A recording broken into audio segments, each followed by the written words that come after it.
Warning. What you're about to listen to will have at least 100 theories in. Chances are, at least one will be right. If you don't want things spoiled for you, look away now.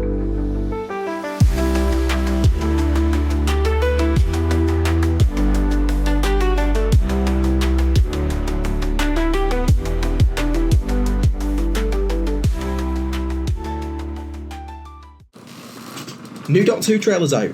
So, Luke, what are your thoughts? I think obviously, with a lot of the Disney trailers, you don't really know what to really think, because sometimes I think they keep their cards close to their chest. But I think with this one, it got me really excited. I don't know about you, but just everything I was seeing, it just looks so interesting and looks different as well. It looks as if, it's still on the experimental, but it's leaning a bit more into the sci-fi realm. Yeah, I feel like I've not seen Twitter this positive in a very long time, which is quite surprising, to be completely honest. Now, let's take a short break, watch the trailer, and then we'll talk about our thoughts from there. Hello, I'm Shuzi Gatwa. And I'm Varda Sethu from the newest season of Doctor Who. We cannot wait for you to see everything we have in the works. But for now, we hope you enjoy this sneak peek at the upcoming season. There are forces beyond this universe. We think we are so clever. Help me! But we're like children. And when these vast creatures look down on us, our entire reality is in danger. So what's your name? Just the doctor. All right, then. I'm called the nurse. There is something already connecting us. I'm an ordained Anglican Marine. This is a time machine. Boom! I am not one of your adventures. You need to get me home. This might be the wrong way round. You're Scooby-Doo. Honey, I'm Velma. We are meant to voyage out there and own it. We're just popping in. Girl, you are beginning to enjoy this. Welcome to the Interstellar Song Contest! Oh, we're so staying. We're staying. I love a good show. Solo game to them. I'm beaming at ya! But the games are deadly. Tell a story. Aren't you scared? Why? Because it likes the taste. I promised that I would keep you safe. You can't. I can. I will. I do. I will take you home. That is a promise. Don't know about you, but I think that looks really good. Yeah, massively cinematic. In terms of, I think we say this every year, but it looks like the budget's really gone up, in terms of how the visual effects look, in terms of the cinematographer, the lighting. It was so much, an improvement on the last year, and I think, for Doctor Who, that's such an important thing that it keeps progressing. Yeah, it just looks big. It looks massive. I guess this is where all the Disney money went. Now, we're going to go through and break down what we think is probably the episode-by-episode order, and then we'll have a look at what we think each episode is, where it's going to go, and how many times Luke can say the word Autons. So, first of all, I think Belinda is going to get dragged into this story. Yeah, definitely. I just don't feel like she's ready for it. I don't know. I feel like it doesn't feel the same as Ruby. It feels like she's going to get a bit more thrown in at the deep end. What do you think? I think, like I say, it's that classic sci-fi thing of, the spaceship crashing into, the back garden, and sort of from there it's this thing of, the Doctor crosses path, and she maybe at first might not think too much of it, but then I think it's more of, that they get pushed together, as you say, rather than, sort of just becoming best friends. I think, sort of as well from the trailer, you get the feeling that she's maybe at the start not going to be as willing to be a companion. It's more like, I don't want spaceships crashing into my backyard garden. Yeah, it seems like she's really getting thrown in at the deep end, which isn't... It's not what we got with Ruby. Ruby was very happy, so maybe mixes things up a bit, we get a bit of a new dynamic, and I feel like a lot of people are quite happy about that. I was just going to say, you look at those two shots and, just the cinematography, you know, going with like, you know, the lens flaring through the window, you know, going for some nice, really good looking anamorphic lenses. And I think as well, if you look at the colour scheme, rather than just going, you know, for the typical, you know, teal and orange look, you know, we're going for like those nice rich oranges through the window to give those nice highlight shots, and you got that sort of bluey green shadow, so it's really well lit, that. And like in terms of, like I say, that silhouetted shot through the window, it looks honestly gorgeous. Yeah, it looks very cinematic, pre-planned, and I've seen other people online saying it does feel like this episode does look like it's got kind of a colour theme to it. There's a lot of greens, Definitely. a lot of yellows, and you can see that in all of the shots really throughout the trailer. Yeah, I mean, even with these 3 shots here, you know, you look at, you know, you go from, you know, some, you got like, again, like the green shadows, the very prominent orange lights that are giving these really nice highlights on the floor of the, I'm assuming what's going to be like, you know, a hangar or something like that. And then the other thing as well, like, you know, it's like the, you know, that nebula, you know, with the nice god rays coming out of it, with the rocket going towards it, you know, it's just gorgeous looking. Yeah, it looks phenomenal. But what are our theories about the episode itself? So we're seeing this kind of robed church-like company, and it's not the first time Doctor have done churches, very obviously, and also these big red shiny metal robots. Now, from the trailer it looks like they're on the same side, but what are your theories about that? I think what we could be seeing is, I mean, with the robots, obviously we're seeing them on, like, you know, we're filming on Earth, so potentially, like I say, they could be like sort of these types that are like flying about, get took on Earth, bring and maybe, like I say, maybe not like an out and out villain, but perhaps someone who, you know, going into the episode and throughout the episode we sort of think of the villain, and then it's sort of one in which they may be a bit misunderstood. I think we could maybe be going down that route, you know. I think that, you know, like, obviously I'm not going to mind like a typical Bob Standard sci-fi episode to start the season, but I just think, like, you know, that element of, you know, maybe the robots are a bit misunderstood would be like a really good change, really, and make episode 1 quite a bit more deep than maybe what we're used to getting. Yeah, I get the impression that we've not seen the episode yet in any way, but this seems like it's probably going to go down a lot better than Space Babies did as an opening episode. Yeah, make sure as well in the comment section, get in there, put your thoughts as we're going through the podcast, let you know our thoughts, and obviously me and Cameron can have a discussion there, and hopefully, like I say, one of us can get it right. Now, next thing I've queued up is the Doctor Unleashed clip of the first episode of the next season. Now, the upcoming season is still in the edit, but we didn't want to leave you hanging. So here is a sneak peek at episode 1, season 2 of Doctor Who.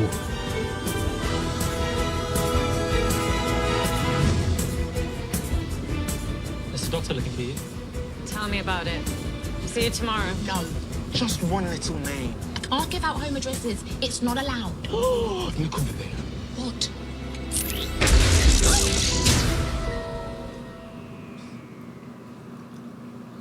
Now, just before we actually talk about that clip, something I find really interesting that's happening with this era of Doctor Who. The receptionist in that clip, that's her 3rd episode she's shown up in so far. Now, she played Libby in EastEnders quite a long time ago, but she was pushing a pram full of food in the first duty episode, and she was also in the penthouse in the Christmas episode this year. So it seems like we've got a bit of a recurring character there, a bit like Trinity Wells. I think it's one of those things that, you know, Russell can do so well of, he can put, you know, a character in there that you don't maybe think about, but, like, you know, like, it's one of those things like you sort of say, like, you know, after a while you start going, oh, okay, like, she's been in that episode, she's been in that episode and that one, and it's sort of one of those things that you don't think about, and then before you know it, they are just an integral part of the plot, and I think that's one thing that you can't fault with Russell's writing. Yeah, he always seems like he knows what he's doing, which I think is going to be really funny, because she's going to be the season 3 companion. Now, one thing you can tell from the trailer, looking at what does fit episode 1 and what doesn't, is that the Doctor has 2 very distinct outfits on. Now, for anyone that's bothered to translate the German trailer, which I'll touch on a little bit later, there seems to be a reason that he has 2 outfits. But I do think it is very interesting that he has these 2 distinct styles, and, may I just point out for later as well, 2 distinct haircuts.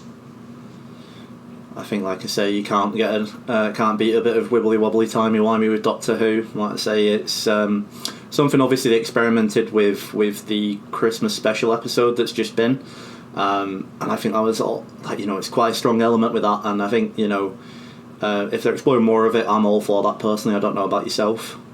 Yeah, I do like when things get a little bit muddled up. Don't like it when you've got to think about it too much, but in general, I do like when things get muddled up a little bit. Now, one thing that I have noticed in the trailer as well, the Doctor is sharing a clothing sense with those monks. If you can see, when he's holding that orb, he is definitely wearing the same clothes that the rest of them are wearing, but Belinda, who is hiding behind the Doctor, definitely isn't. So, that does seem to tell me that there is some sort of connection the Doctor gets to these people that Belinda doesn't. And again, watching the German trailer, I think there is a reason for it, but we'll have to touch on that in a little bit. Certainly, I think it's one of those things that, I mean, Shooty does love himself an outfit change, but I think for sure, like I say, it's one of them that I think we're going to have to wait for the release before we find that one out. Yeah. Now, one thing that I did find interesting is that you can very clearly see that both the Doctor and the nurse are both in, like, this medical bay. And I just wonder what the situation is that leads to them both being there, because we've seen the Doctor, he's in that future robe with his longer hair, at the same time that Belinda is in her coat that she looks like she gets dragged up in. And I just wonder what kind of situation leads to them both needing to give medical care to people. Yeah. I mean, could it be a case of, like I say, maybe the robots get dispatched to find a nurse and then they stumble upon Belinda's character, and then the Doctor's basically like trying through being incognito with the people in charge of the planet, you know, to try and, you know, make sure that Belinda's character is okay. That could be a thing, or they could go a very different route. Yeah, no, I really like that idea. The idea that the robots are actually doing the bidding of the good guys, but we don't know. A bit like the green aliens in Star Beast. Yes, the Wrath Warriors. That's the one. Now, what's interesting about this shot is it looks like the robots are the ones getting attacked, not the ones attacking.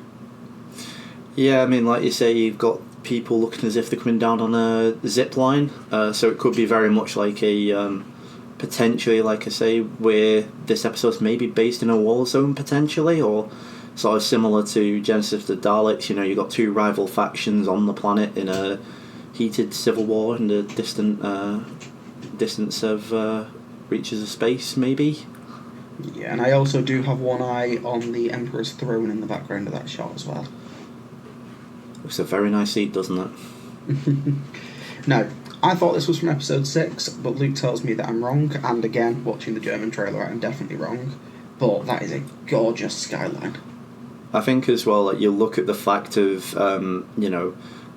you clearly as well, one thing that they're really getting a lot out of is, you know, doing that backlight in and adding the volume, you know, so you get those nice God rays coming off the building. And it's also, I think as well, giving like a really nice silhouette to all the buildings, so, you know, you can get a really good grasp of like how big everything feels. Honestly, like I say, I think everyone when they saw this thought Skaro, but I don't know, like I say, the spaceships look a little bit too different to be Dalek flying saucers, and, you know, I mean, I'd love to speculate, but it looks as if it's just, you know, a nice, futuristic sci-fi world, doesn't it? I imagine it is just a generic city, but one thing I did see people say online, Gallifrey. That's a possibility. I mean, like I say, you know, we're only seeing a very small bit, and like I say, because of the volume that they're using in terms of the distance in which you can see, you know, it could very well be that that sort of glass structure surrounding the Citadel could very well be there, or it could be, you know, maybe a different city on Gallifrey. That'd certainly be something, wouldn't it? A nice big surprise for us. Yeah, it definitely catch me out. I wouldn't expect it, but it'd be nice. Now, moving on from episode 1, what I presume is going to be episode 2 is the Mr. Ringadink. I'm probably butchering that. Ringer something or other. We're so prepared, guys. No, I've heard that this episode is all about American cinema, and the rumour being that Alan Cummings animated character. He breaks out of his Happy Valley world to join the real world when he sees the audience. Now, I know American cinema is something that's really interesting, and I also know that we're trying to get an American audience on side, so it's probably a nice touch. What are you thinking of the animation of Mr. Ring-a-Ding? Oh, it looks so cool. I mean, to get like that really classic 2D style cartoon animation, it's so cool. And then just that shot of him coming out of the screen, I mean, just the way they've approached that. I mean, whoever the studio was who did that, they deserve a massive round of applause, because it just looks so high fidelity, would be my assessment on that one. One thing that comes to my mind, it looks like a Disney animation. Oh, so yeah, I think, like I say, that it's like that very classic. If you look at the colours, it's very we're not seeing gradients of colour. It's all like block colours. The way in which that we're getting those really classic shadows as well on the back of the bottom image. That's lovely. It's just so cool, and I mean, it's just something so different that I think we've got in New Who. So to get something like this, it just makes me so excited to watch it, because you don't really know where it's going to go. No, and again, just looking at those shots we've got in front of us currently, the yellows again are popping. And as well, if you look at the TARDIS sort of in the bottom right hand side, you can see again you've got those bluey greens in the shadows. So like I say, it seems as if, like I say, that's very much like a common colour palette for the this season coming up. It does indeed. Now, the big returning character this season is Mrs. Flood, and we know that she is definitely in this episode. We've seen filming pictures of Harbinger written up wide, and as we know, the Harbingers bring the gods. Now, one theory I was thinking, what if Mrs. Flood isn't a god, but a Harbinger for something bigger?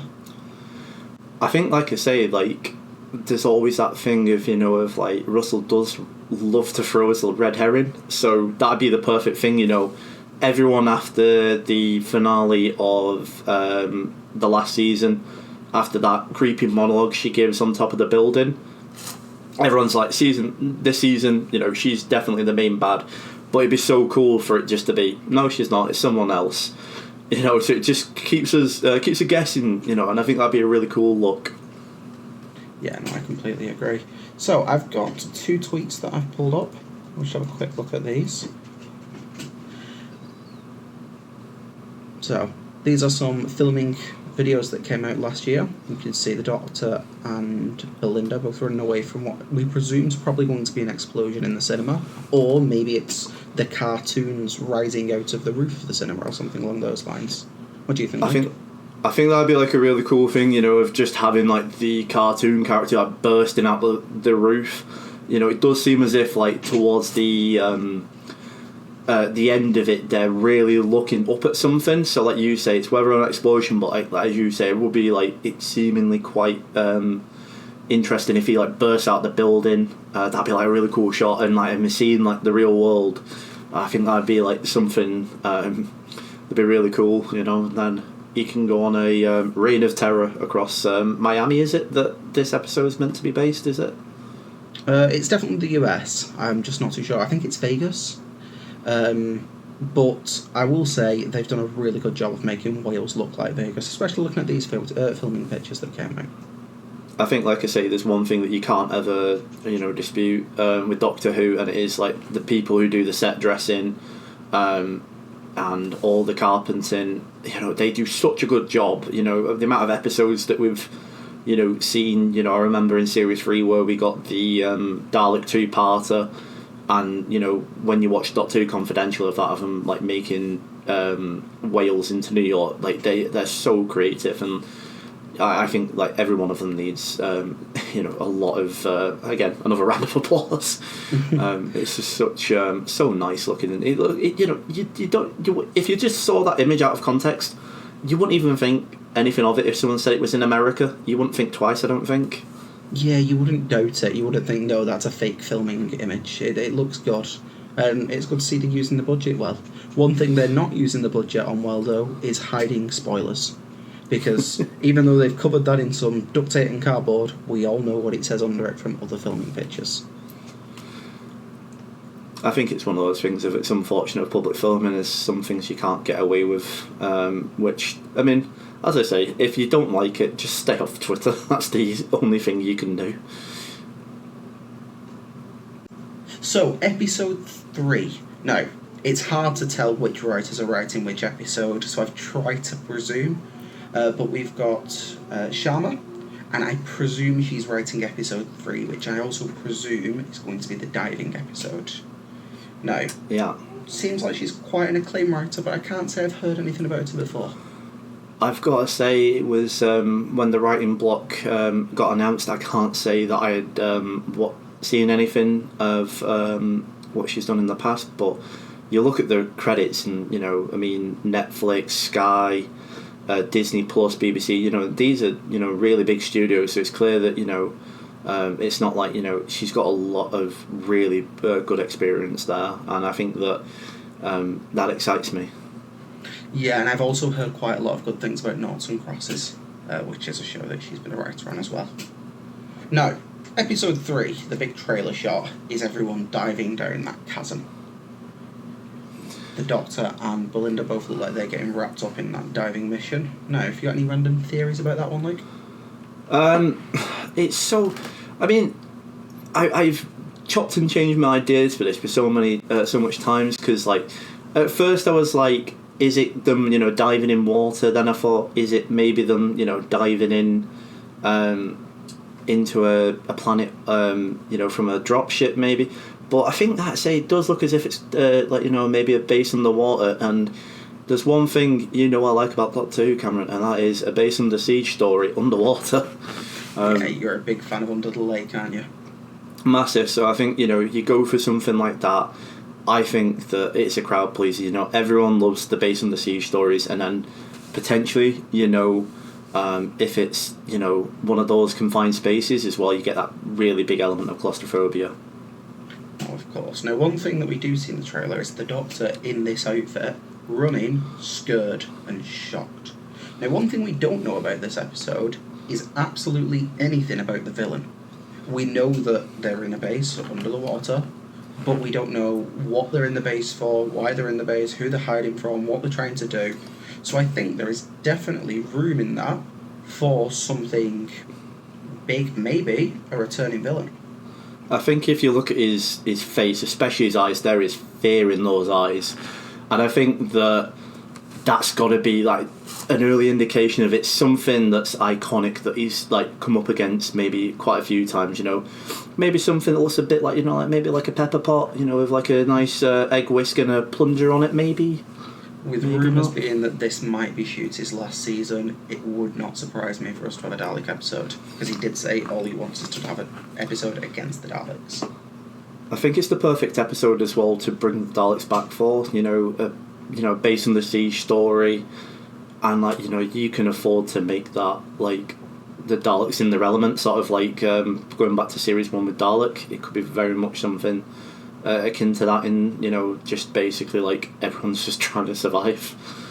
No, of course. Now, one thing I have seen is that Rose Ayling-Ellis is joining the next season. She was made quite big in EastEnders, and I also think she did win Strictly. Now, everyone's saying that she's going to be in the Base Under Siege story. I think that outfit looks a little bit similar to what the Doctor was wearing in the first episode, but rumour has it that she is in the underwater story.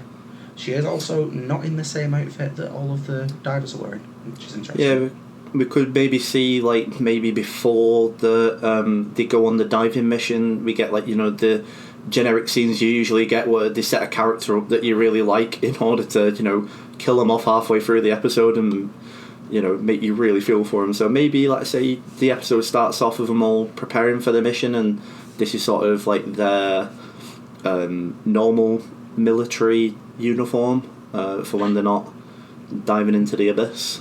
Yeah, that would make sense. That's what's underneath the diving suit. Now, personally, the episode I'm looking forward to the most, just because I feel like it has such potential, is episode 4, or what I'm presuming is episode 4. Which is by Ensue Elums, who is the Nigerian poet, I believe. Now, it's not the kind of writer Doctor Who usually goes for, but from what I'm seeing, from the clips I'm seeing, I'm definitely excited for this episode. I think it's like I say, it's one thing that Doctor Who does again so well. It's getting people from. It doesn't just stick with the same writers. It goes to other people who might want to tell a different type of story and give them a chance. And I love that. You know, it's a chance for us to get something completely different. Of course. Now, you said you've done your research on this one. The Ghanaian folklore god Anansi, who is the spider god of, I believe, stories. Can you tell me anything else about that?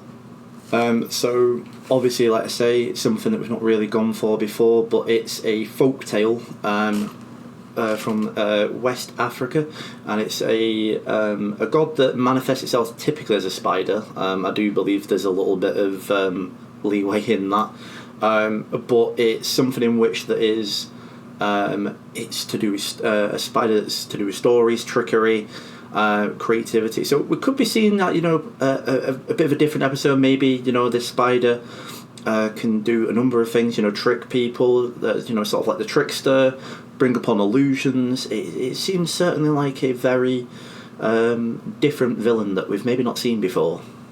Yeah, I do find it interesting that when you look on the Wikipedia page, it does say that he is a trickster several times over. I do wonder what that could mean, and if maybe he does tie into the trickster in some way. I think that'd be really interesting. I think if he did tie into the pantheon of discourse, that would be like so cool, you know, because it's a little bit of a nod to the trickster without actually, you know, having him in. You know, it's it also as well. It also expands the world a bit. It doesn't just keep it of, you know, just bringing back the trickster. Although I would really dig the trickster coming back, but it's a way of bringing him into a type of story without reusing that character. Yeah, I do feel like we all want the trickster back. It's the most creative, not main show villain from Doctor Who. Now, one thing from this episode that I have spotted is that we're in a barbershop. Now, there is quite a lot in media about the importance of haircuts, looking after your hair, especially when you come from maybe an African descent. Dreadlocks, things like that, they are things that they need to take care in. And what I think is interesting is that the Doctor wouldn't know anything about any of that. So I wonder if there is maybe a story to tell with that. Now, when we look at when everyone's getting pulled out of that portal door into the spider's realm, we are definitely in a barber shop. You can see the barber's chair, and also you can distinctly see that the Doctor's hair is different. It's dreadlocks. It's done neatly. And when we zoom into the Doctor, and who is presumably the barber, that looks like a totem to me. But I don't know about you. I also think the top of it looks like clippers. Yeah, I was going to say that. Like I say, it's that potential, like I say, that it's definitely, like I say, maybe a customised, nice clipper. You know, barber's probably, you know, got a decent profit and thought, you know what, I'm going to splurge a bit of money on nice little new pair of clippers, and then the Doctor's maybe going, no, decent clippers He also does very distinctly have longer hair in that shot than he does in this shot. So I do think we might get, over the course of a few episodes, the Doctor's hair gets longer and longer and longer until he goes to learn how to get it cut, and when he does, we then get this episode told about African folklore. I think that'd be a really cool one, and I think, like I say, you know, you look at typically the Doctor, the hair just stays the same, so it would be cool, you know, to have that, to really show a progression of time more than anything else. Yeah, I think that'd be really nice. And one thing that is really interesting in the trailer is the amount of missing people.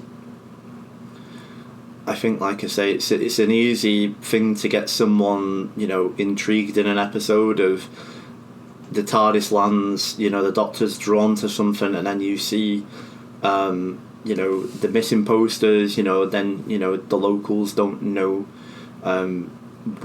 where they've gone, what happened to them, and it just gets, you know, you're really dragged into that episode, and I think it's something that is an easy plot device to really get you invested in the story without really, you know, really having to, like, spend, like, you know, 2 minutes describing it to you. You know, you get it just from those posters of what's at stake and what's happening and what's got people in fear.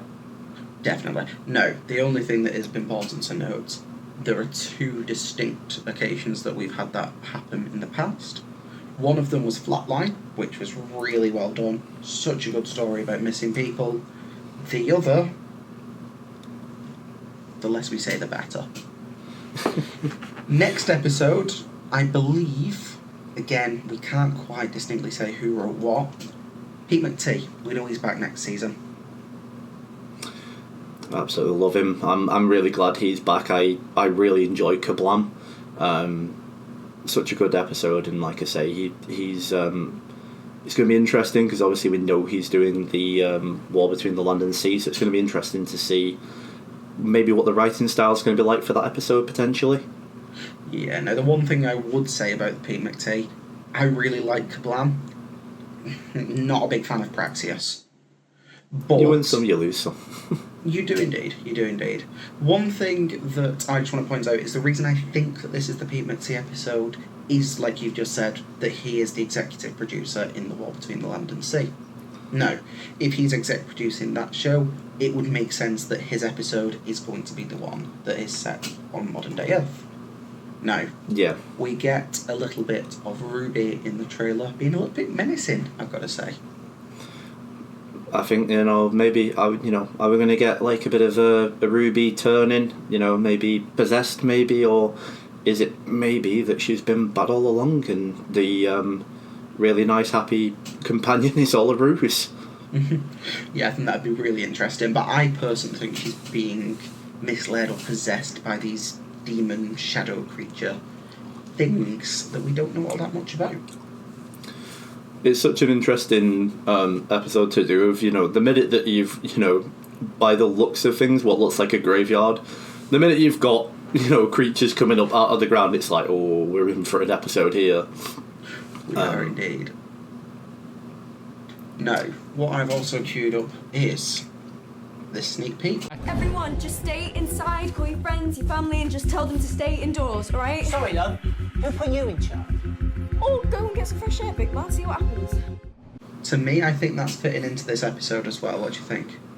Oh, definitely. Like I say, I mean, logically makes sense, and when you've got Ruby sort of warning people about going out, it makes sort of a decent bit of sense. With you've got the zombie alien creatures that we see coming out at night, that seems as if it's, at least from a lighting perspective, set at night.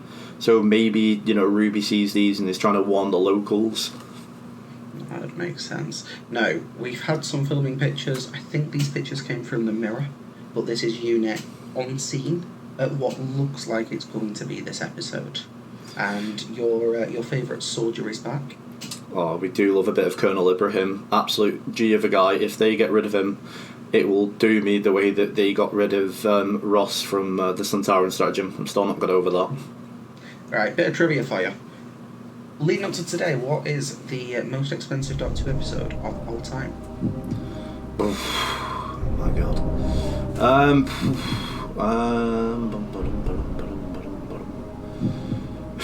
I'll go out on I'd say the 50th anniversary. Oh, that's a good guess, but I don't know the answer. I just asked to set up this episode. So, next season we've got an episode written by Juno Dawson. No. Again, Juno isn't someone that I know too much about personally. However, I do know that she is a very well-regarded writer. Now, she is writing the most expensive episode of Doctor Who ever, and that's her own words. Now, that is the Interstellar Song Contest. What do you think, Luke?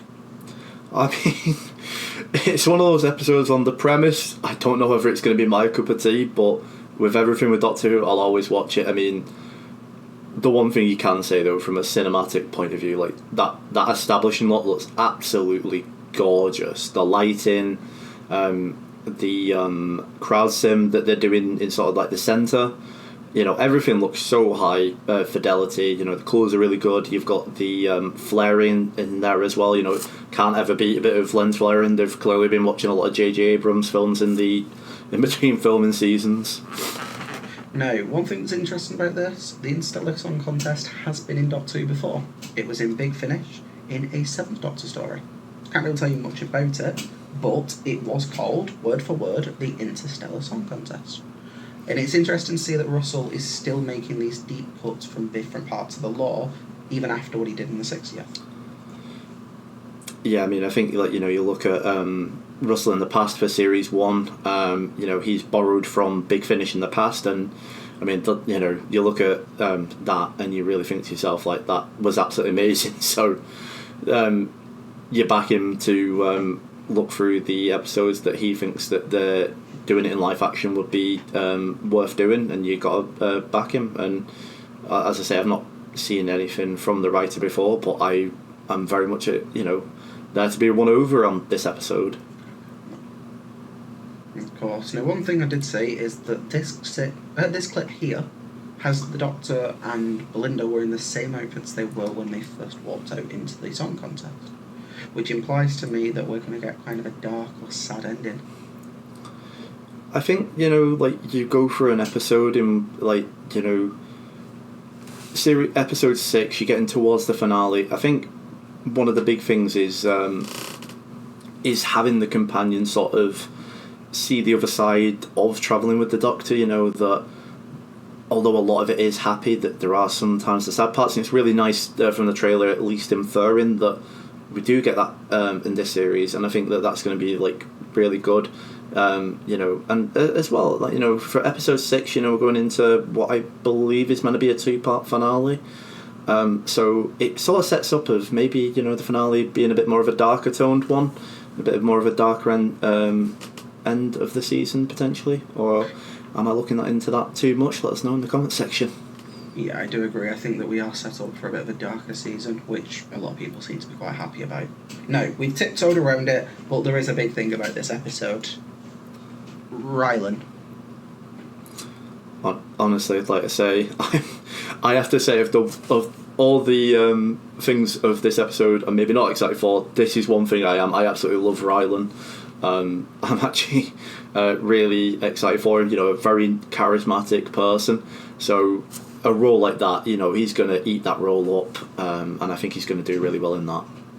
See, I remember on Twitter seeing Rylan has been cast in the next season of Doctor Who, and this was a year ago, and I thought, right, yeah, okay. Did not believe it at all.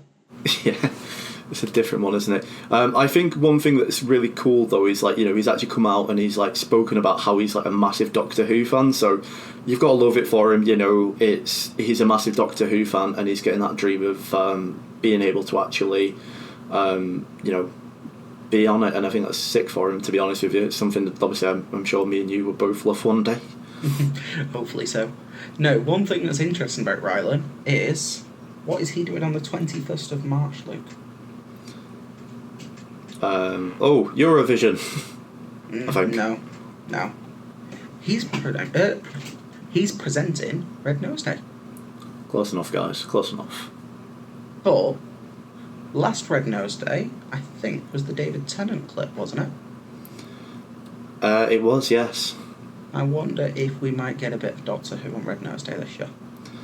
I think it's an easy bit of marketing for them. We tend to always get a clip of something or like a sketch. So I think that it's an easy thing. A lot of eyeballs on it. It's easy marketing, really. So I think that obviously maybe it might just be a extended scene of that establishing shot we saw where Ryland's sort of introducing the event to the audience. Maybe that's what we maybe get, an extended look at that. That'd be really cool. Yeah, no, definitely. No, one thing that really annoys me, everyone's like, oh, look at Ryland, that's fantastic. That is a downgrade. It's got a bit of an uncanny valley sort of look to it, especially with the nose. So it's an interesting place to go. But like I say, I mean, I think it's cool.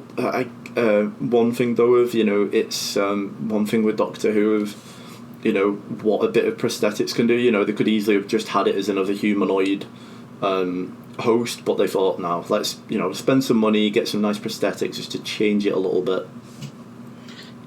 Now, looking at it, I'm presuming this is the same episode. I could be completely wrong, but we can see the TARDIS kind of getting zipped around, and a load of bodies getting zipped around as well, if you can look in the background there. And if you see, there's also this shot, and that looks like the Doctor is still wearing the same outfit as he was in the previous Eurovision shots. and there's a load of bodies getting taken. So I wonder if maybe there is some sort of like mass genocide at Eurovision. That's certainly be a twist. I think it's interesting as well. Like when you see the shot, you see sort of the Doctor distorting. There's definitely a lot of. I guess the only real way I can describe it is as the lens distortion. So potentially, like I say, you're seeing like either that or maybe like a time warp into maybe another reality or another land. Could we say? Maybe, because do you know what I think is the next episode? Maybe a 2-part finale. Maybe and indeed. what do we see in the 2-part finale? A 100% brainwashed Doctor, which have we had a proper evil Doctor by the bait out in the Capaldi episode? It's definitely an interesting one. I mean, like, you're at that point of like a hint of the Valyard. I mean, that'd be so cool. Like maybe having obviously we had bi-regeneration in the 60th anniversary. So maybe, let's say, could we maybe an origin of the Valyard Doctor? Yeah, it'd definitely be interesting. Now, my thought is that this is part of the land of fiction, as we were hinting at just then, but why the Doctor suddenly turns evil, I think, is quite interesting. And some other things we see that seem like they're in this episode. A giant moving fossil, and I'm pretty sure if you count those eyes that could possibly be Sutek related. I think another thing, just obviously, let's say, for my boy, we do love a bit of Sutek, but again, just look like the visual effects on that. Like, that shot looks so nice. But it's interesting because the first time I watched this trailer, I thought, it's just it's a skeleton T-Rex, but you can clearly sort of see from the face, you've got like horns at the bottom, and yeah, so I don't think it's quite a T-Rex, but the skeleton animated version of Sutek, that'd be a very interesting way to take it, wouldn't it? No, it definitely would. Now, I was quite confident it was Sutek until I noticed those horns coming out of the cheeks, which would mean that it's just slightly maybe not the right shape. However, it wouldn't be the first time a trailer has been slightly altered to throw people off. As well as one thing that we can see, say between the Pyramids of Mars and last season, if Sutek does change his appearance, so that's another thing that we could see of Sutek after him falling through the vortex. It could be a case of if he is the land of fiction, that it potentially altered his appearance in some sort of way. I mean, like I say, you'd have to find a narrative way to explain that one, but that's certainly a possibility. So it doesn't quite write it off, but I think the horns maybe make it that it might just be like a native of the land of fiction, maybe. Yeah, that's possible. Now, one thing that I wasn't too sure on graphic-wise is the Bonnie Langford shot. I feel like the hoses collapsing looked phenomenal, but maybe there was just a little bit of disparity between her in the foreground and the colour of the background.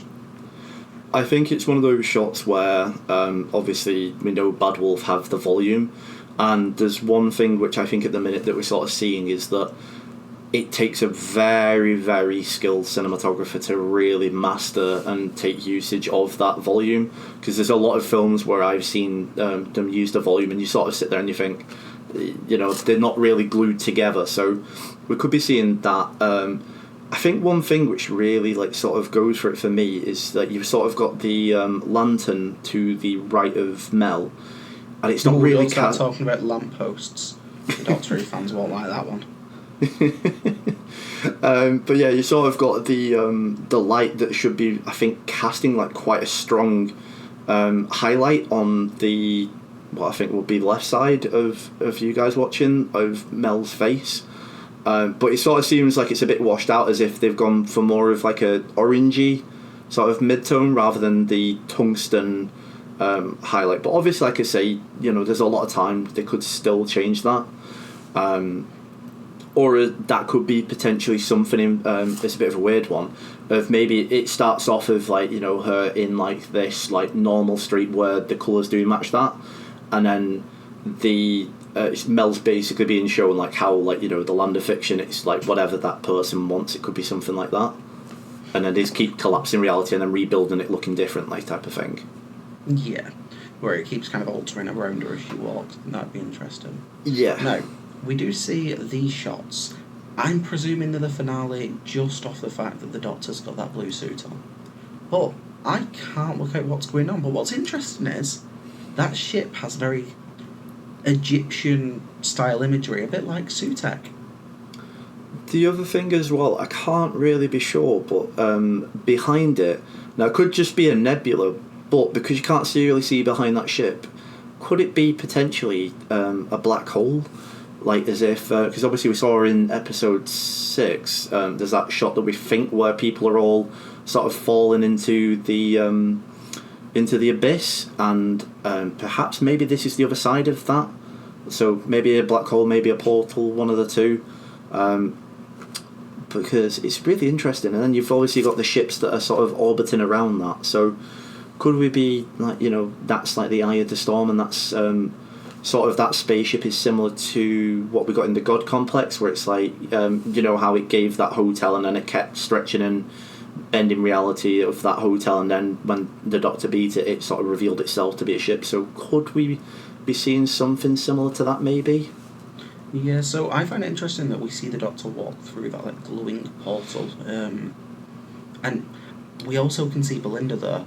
I'm wondering if maybe there is something in the previous episodes that sets up that whoever is on this ship are like the only people that remember the real world, or they're the people coming to get the Doctor out of the land of fiction, or whatever it will be, and they've grabbed him and they're putting him through this portal to make him remember. The fact that Belinda's there in maybe... Is that the same pyjamas as the first episode? Well, I couldn't be too sure there, to be honest with you.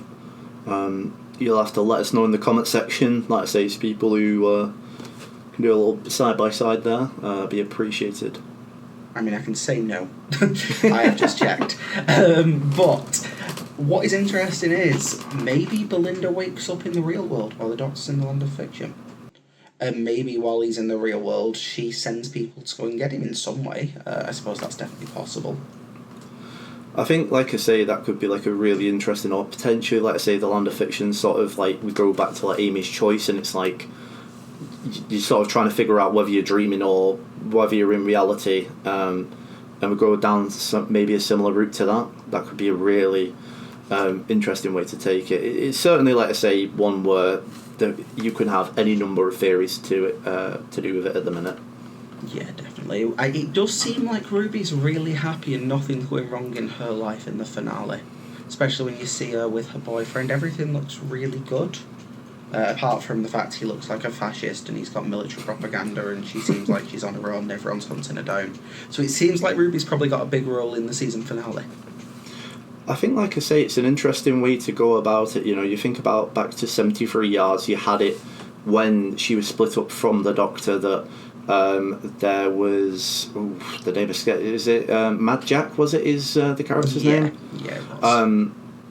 And then that was again a similar sort of fascist, authoritarian leader, and then it sort of similar happened. So is it maybe like a case of she's in a similar reality, except this time it's her boyfriend maybe starts off as like a very unassuming politician, and then it turns out he's an absolute massive horrible person, and it's sort of like throughout the season we see that mask sort of get pulled away. Russell loves to not only have your Daleks, your Toclafane,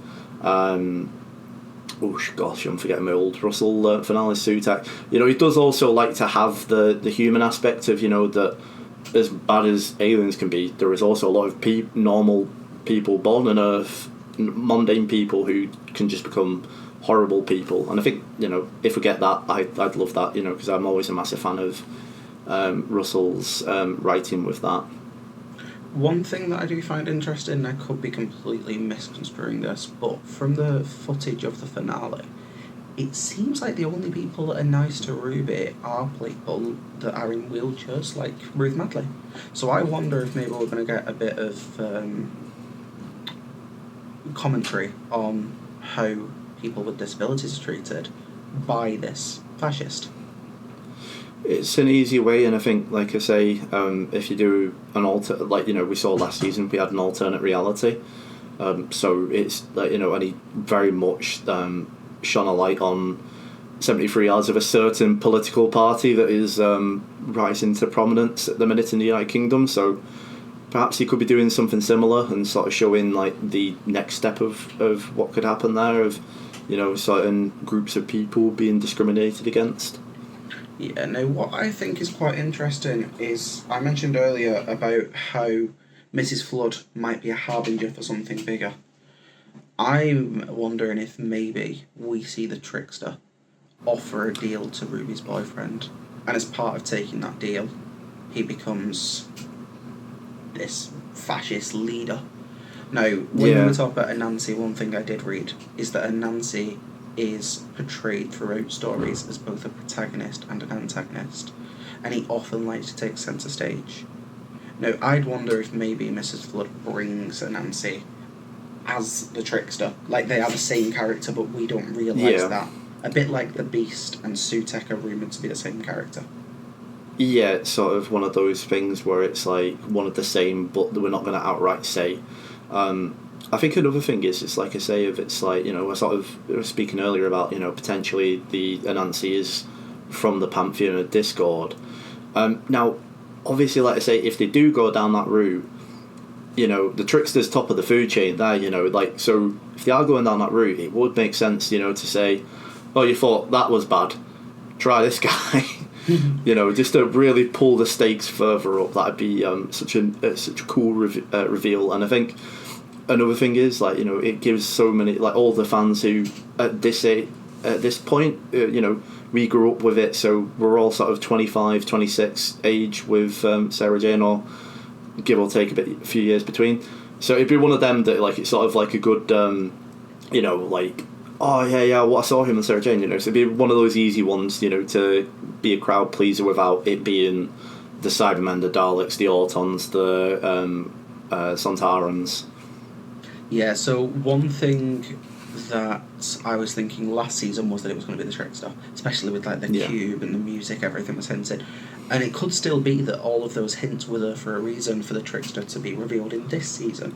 And as you said earlier, I do think it would be very Russell, but also very interesting to go, look at Miss Flood, doesn't matter, here's the real villain.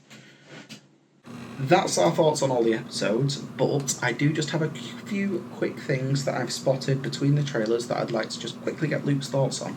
Starting with the best line in the trailer, when Shooty said, "Boom," while talking about Belinda. Big up Jurgen Klopp is all I can say there, Cameron. Well, the best word I can say, but will describe this one. Boom. If you know, you know. But no, it's an interesting one, because like, if you have it that, you know, the Doctor actually is like, hang on a second. I know some people have sort of gone on Twitter going, oh, it's just Clara again, but, you know, bear in mind we haven't seen anything, and like, there's this certain element of this year where something seems very off with reality, you know, it's really setting, you know, the cogs turning, I think, and it's a cool thing to have in a trailer that he clearly recognises, and obviously to the audience he refers directly to the episode. Yeah, which I always thought was neat. Now, what do we think of this armour? Do we think that they were in the same armour? Because to me, one looks a lot more blue and one looks a lot more black. I think one of the things is it's hard to tell just based off like the lighting. It's very different to like get a sense for potentially, is it just like a, you know, a light with a more blue tone. You know, it's very hard. It looks quite similar, especially, you know, sort of like the shoulder pads and like the I don't know what you call it, the bit that's like round the neck. I'll say the turtleneck. I know it's not that, but you know, it's very similar there. But I think with the lighting, it's very hard to tell. But I think, like, for me, like I mean, just from looking at the doorway. Now, I thought at first, like I say, oh, it's like the Dalek ones where it's like you got one side that's like really long and then it curves down, but it does still looks like a standard doorway. So whether or not we've been duped a bit with that one, but it looks really cool, the armour, though, I have to say that. Yeah, it definitely does. One thing that a lot of people are pointing out online currently are these devices. This device seems to be with the Doctor almost constantly in each episode. Under the water, in America. And one thing I did spot looking at the German trailer is that the device itself is made out of the TARDIS. If you look at this shot here on the right hand side, that is the same piece that's making up the device itself. Now the question is, how does this device play into the series? I think, like I say, I mean, you know, the first thing that I thought of in terms of, you know, how he's sort of setting it up down on the ground of potentially whether or not it's maybe some type of force field, and it's using, you know, bits and bobs from around the TARDIS to sort of, you know, like when they're going into these hostile environments to sort of give them a little bit of protection maybe. Or the other thing that I sort of thought about, which I don't think it is, looking at these images, but was from when there was the episode Sarah Jane Adventures where all the kids were getting abducted from the Laser Quest place where they made like the weird weather machine. Gave me those vibes, but I don't quite think he's sat there being like, oh, you know what, Bill and Dot, I want to be a meteorologist today.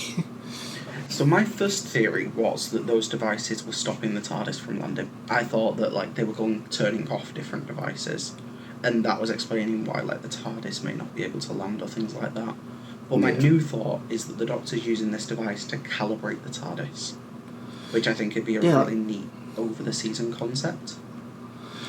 Yeah, I mean, one thing I'm really excited about is, like I say, like most seasons, you know, the Doctor's device is just his sonic screwdriver and his psychic paper. So to get potentially another device that, like, you know, the Doctor's gonna add to his arsenal, it's really cool, you know, because it shows, like, you know, the Doctor's still got that side to him, you know, where he's like still a scientist, you know, and can make his gizmos up. And I just think, you know, it's a small thing, but like I say, it just gives a bit more character to the Doctor, you know, that he can tinker and make things, you know, to sort of help him forward in whatever sort of role that we're looking at here. Yeah, and one thing that's interesting is watching him rip the TARDIS apart to make it like that. That is visually quite striking. No respect for his car, though, is it? No.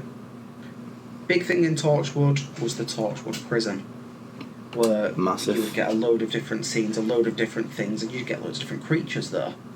One thing we do see in the trailer, the unit prison. It's such a weird thing to think. Like we've never really gone down the route of, like, you know, like, oh yeah, like it probably makes sense that unit's got like a, you know, prison to store everything when the Doctor's not there. But it's just like, you know, like it's such a cool concept, you know, if like in the basement of a skyscraper is just a giant prison full of creatures that could like basically tear the world apart. Now, one shot that came up in the trailer is this one. That seems to me like the creatures in Ruby's Shadow episode, so I wonder if they break out of the unit prison. And that seems like the unit office as well, from the 60th. Yeah, if you sort of got the in the background, I think you've got like a few like tools and whatnot. Like, it's like you've got like a cabinet at the back. But one thing that was like I feel it's so cool if you do go down this route of it's like the Doctor loves to, like, you know, go at unit and be like, look, listen, like, you know, this isn't the right way of doing things. And I think it is it'd be so, like I say, obviously if this is from the episode of that Pete McTee's writing, of an easy way to sort of, as you say, write into the fact of this is how the war between the land and sea comes about. Yeah, no, I'm just going to read a quote to you, Luke, and I just want your thoughts on whether this could relate to UNIT having a prison.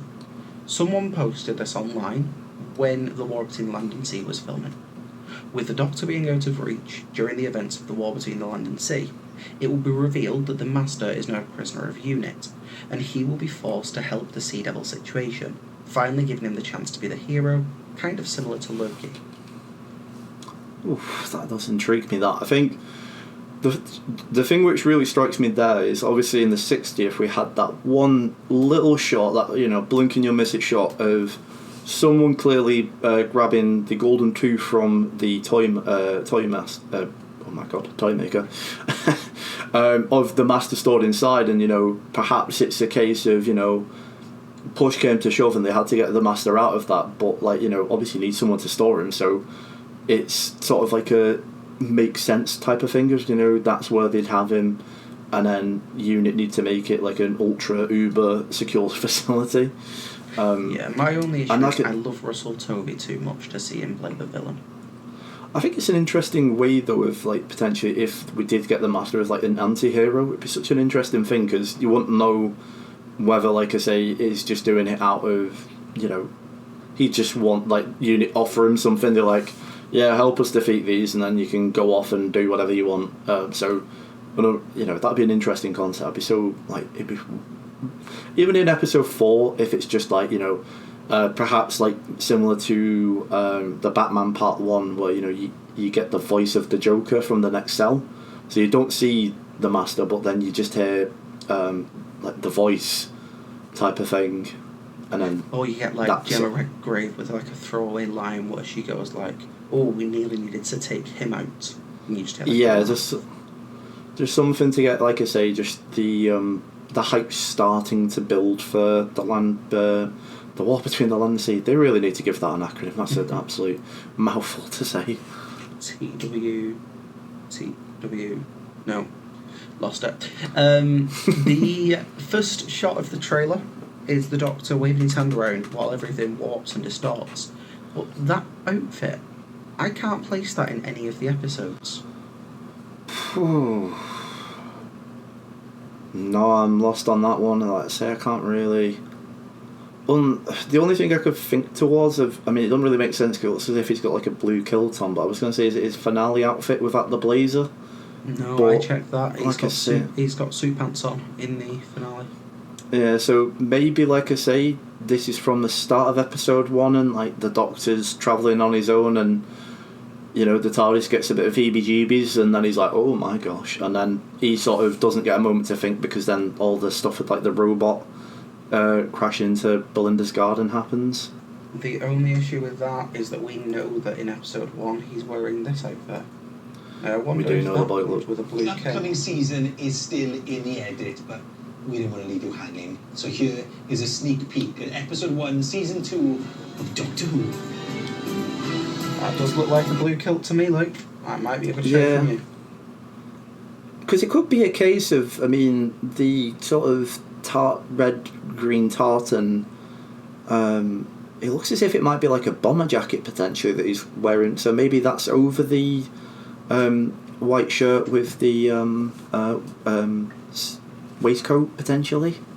Yeah, that would definitely make sense. Now, which episode out of all of those, granted we've presumed the order and we've presumed the writers, which one has your interest the most? I think strangely episode 1 really interests me, which is like sort of like, you know, you don't really associate episodes 1s with like, you know, but I think sort of the Base Under Siege story, as we sort of Cameron was speaking about earlier, I absolutely adore Under the Lake and Before the Flood. Like, they are 2 of my favourite Doctor Who episodes, so all of that is going to be something which I love. Cameron, yourself? For me, I think it's episode 4. I think it's going to be such a new concept to Doctor Who that it really would struggle to stick the landing. I think that there's going to be quite a lot of levels to that story, and that isn't something I can really say for a lot of Doctor episodes. A lot of it is very villain of the week, let it go. This seems like it might have a lot to it. And as I say, the writer I know nothing about, but I know he's award winning. But apart from that, maybe the Ruby episode. I feel like we all like a Earth story where it's, you know, it's gritty, it's dark, and the last Doctor Light stories were pretty good last season. So maybe another good Doctor Light episode. Yeah, I completely agree with you there. I think like as well with it being wrote by Pete McTee, it's an easy one for it to potentially be the one that we really get a sense for what the spin-off show is going to be like. So from that perspective, I think it adds a little bit more weight to it because you're also like, okay, this is how maybe the spin-off's going to feel. So that also adds a bit more intrigue to it, doesn't it? No, it definitely does. Now, since the first trailer came out, not many people will have seen it, but Disney Plus Germany posted a German version of the trailer. So, with some English subtitles on for Luke's sake, let's get the trailer on 1 second. I'm just going to put this in English for Luke. It's absolutely brilliant. We've got subtitles for a dyslexic person, so you can only go well. I trust your reading ability. I am the last of the Time Lords from another planet. Ooh, I do love that. Und ich habe lange auf deine Ankunft gewartet.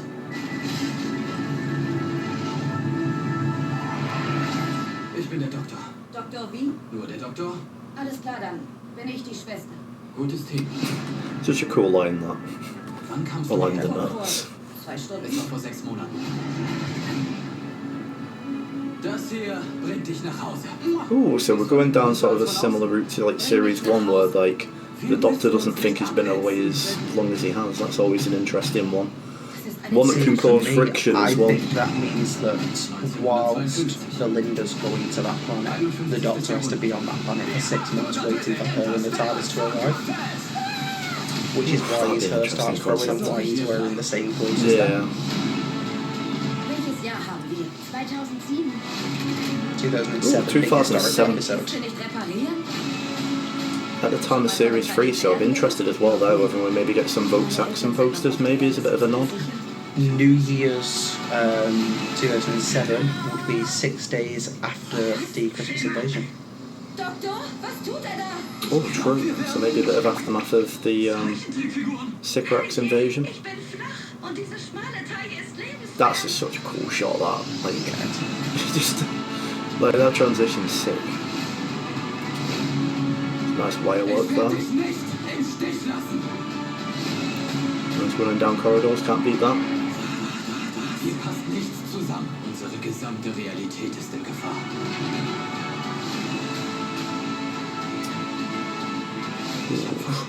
Putting the stakes there already, you know, the reality in danger again. Oh doch, ich verspreche es. And the promise that probably can't be kept. Yeah, it's like I say, you can gauge a lot from that. Like I say, it's weird as well to think now of, like, you know, 2007 of like a historic episode. It just sits there and makes me go, oh gosh, I'm growing too old. Someone pointed out that the difference from when this airs to 2007 is the same as when Father's Day aired to when Rose was born in the church. Match wasn't born in the church, but young in the church. Weird affairs now. Really, just thanks for that, Cameron. No, it's okay, don't worry about it. No, some interesting things. The Doctor says it's been 6 months. So as I say, I think he's kind of acclimatised to these people, and that's why his hair's longer, and that's why we get the second outfit. So maybe, like you said, maybe they went, we need a nurse, and group of them went and got Belinda, and she's travelling in this shit. Maybe that's got something to do with the black hole you mentioned, where it's like, it's slowing her down, it takes her a while to get there, but the Doctor gets there really quickly, and he has to wait, because maybe they went and got a doctor. Yeah, I think, like I say, it's an easy thing to do, I feel like, when they go for the whole... it's an interesting concept of either, like, the companion has to wait longer than the Doctor or the other way around. I mean, I think you see in... episode escapes me, but from series 6, was it, where Amy's in that weird... The girl who waited? That's the one. Sort of similar to that, but, you know, roles reversed type of thing. So then, rather than seeing it from the companion's perspective, you see it from the Doctor's perspective. And I think it's interesting as well, because the Doctor's always been a bit, you know, fidgety. He's not really one for stopping and, you know, getting into it. So if he does see one of the people, it could explain, as you say, why, you know, he sort of embraces the culture a bit. You know, the Doctor's always been a renegade Time Lord, so it's not really going to be a thing where, like, he sits there in, like, the really cool Gallifreyan robe. So maybe this is, like, the first time since Earth that he sat there and gone, oh, I really back this. Yeah. No, undoubtedly the coolest shot in the German trailer. The Doctor and Belinda in the animated world. It's so cool. It's like the transition of them both going from the live action to the 2D play is so cool. And it's like I say, it's something so different, you know, like, you know, we've not, I mean, obviously if you exclude Scream of the Sharko, we've not actually had that style for, like, an actual, you know, Doctor Who episode. So if we get, like, even, you know, 10-20 minutes of it just, like, straight 2D classic American animation, as sort of you were saying earlier, I'd be so down for that. Of course. Now I do need to ask Luke, what bait trap did you fall into? It's an easy one to do. You see the skeleton with like the gamma glow, and it's like, you just sit there and you get like that, oh my god. But that's what trailers are there for. It's there to sometimes do a little bit of clickbaiting for you, get you excited, but I still sit there on, it could be car-led technology. It could be that's what I'm holding on to. No. The final thing from that trailer is hers completely changed. So I do think I might be right in this having some sort of barbershop, like, sick haircut, isn't it? Cultural significance to African Americans or African British. It's really interesting. Like I say, it's certainly not a theme that's been explored before, but I think obviously it's something different, and it's something in which I think it's cool to see the Doctor sort of going about trying to be explored in a different manner to just am I a good man type of vibe that we get every so often. Of course. Now, to wrap up, we've done the episodes, we've done the German trailer. I just want to talk about the Twitter discourse this week. Now, while we talk about Twitter, I also just want to put a big thanks to Doctor Who filming locations, because a lot of the things I've been able to share through Twitter have been because of him, which I thought was honestly quite cool. If you're a Doctor Who fan and you want to keep up with like the filming of the spin-off shows or the main thing, he is the place to go. He gets everything, and shout out to him, because the work he puts into be there on set at near enough probably most open to public filming is just mental, isn't it? Yeah, no, it definitely is. No, Twitter corner. First thing I've seen, be fun. Villengard. These are everywhere. I think it's like an interesting theme, isn't it? Of they're really hammering home about how how bad Villengard are, and I think it's one of those things. It's since series 1, it's been an established entity, so I think it makes sense to keep them as the keep them going, because it's one in which that I think a lot of Doctor Who fans would be able to recognise. So again, it's something you don't really have to waste episode time on, of breaking down this organisation. It's just Villengard make weapons, they're the bad guys, the score. Yeah, they're them, they do whatever. Next thing, I've seen a lot of people saying, if you're to place 2007, that would be the right age for Ruby's boyfriend. Oh, I didn't even think of that. Could be quite interesting to see how that might tie in. And like I say, it's another thing that Doctor Who love doing, of the Doctor and always meets people out of order. So that could be a cool thing of a throwaway meeting turns into being something much bigger. Another thing that Russell loves to do.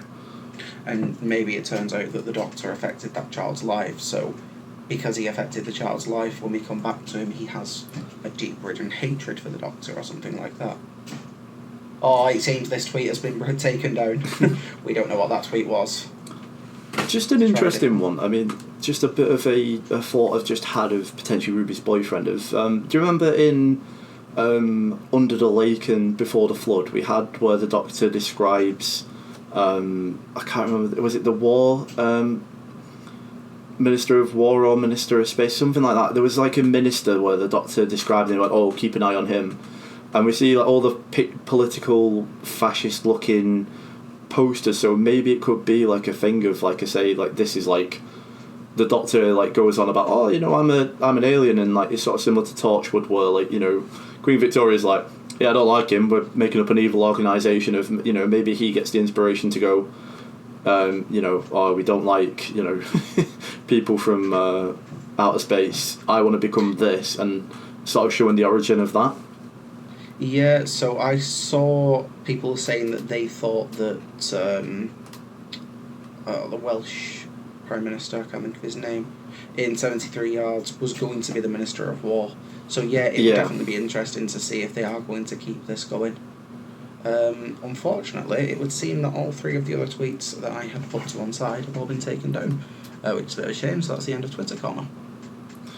Can always be a thing. If we do find anything, make sure to put it in the comment section, and like I say, for the next episode, me and Cameron can always add that to TwitterCon and have a nice discussion. Like I say, we're both very keen to make this a nice community driven thing, so make sure, like I say, put your comments in, and like I say, me and Cameron will put you in, and we can have a bit of a breakdown, and then hopefully get a nice discussion going. Yeah, we just want to make this a way to natter. I mean, we talk a lot about all this stuff, so it just keeps a nice way to spread the conversation, get other people involved. It's not just going to be Doctor Who we talk about. I mean, we're already talking about how Daredevil's just come out, Andor's due to come out soon. I think there's a lot of things that we can have quite very long-winded conversations about, and we'd love to get you involved in the conversation too. Absolutely, everyone is welcome here. Like I say, we're nice. We want to build a nice community, so make sure you subscribe, and like I say, don't be afraid to comment. Like I say, we're all happy from whatever theory you have, no matter how wacky it might be, because I will always have one even more wacky than yours. That does sound like. Right, well, thank you for watching, and we will see you probably with a Daredevil breakdown, I imagine.